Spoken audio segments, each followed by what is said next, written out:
The shorter your sleep, the shorter your life. The decimation of sleep throughout industrialized nations is having a catastrophic impact on our health, our wellness, even the safety and the education of our children. It's a silent sleep loss epidemic, and it is fast becoming one of the greatest public health challenges that we face in the 21st century.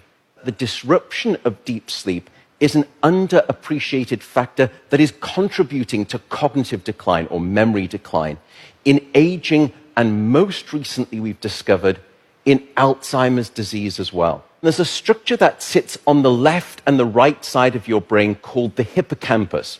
It's very good at receiving new memory files and then holding on to them. Yet in those people who are sleep deprived, we actually couldn't find any significant signal whatsoever.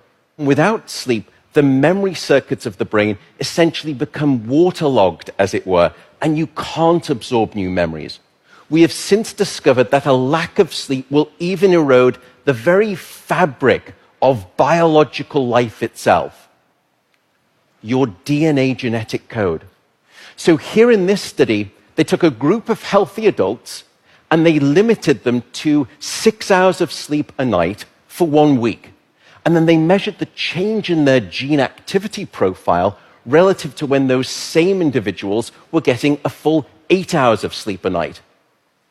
And there were two critical findings.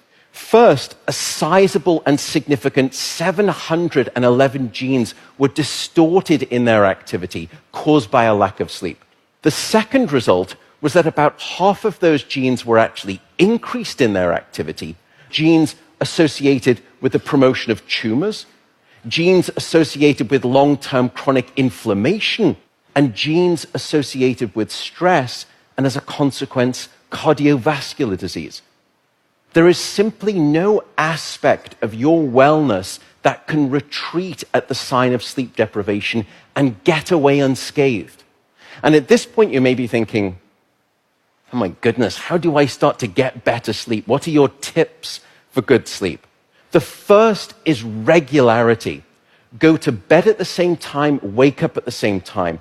No matter whether it's the weekday or the weekend, regularity is king, and it will anchor your sleep and improve the quantity and the quality of that sleep. The second is keep it cool. Your body needs to drop its core temperature by about 2 to 3 degrees Fahrenheit to initiate sleep and then to stay asleep. And it's the reason you will always find it easier to fall asleep in a room that's too cold than too hot.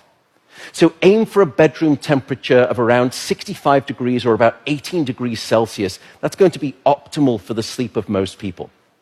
Sleep, unfortunately, is not an optional lifestyle luxury. Sleep is a non-negotiable biological necessity.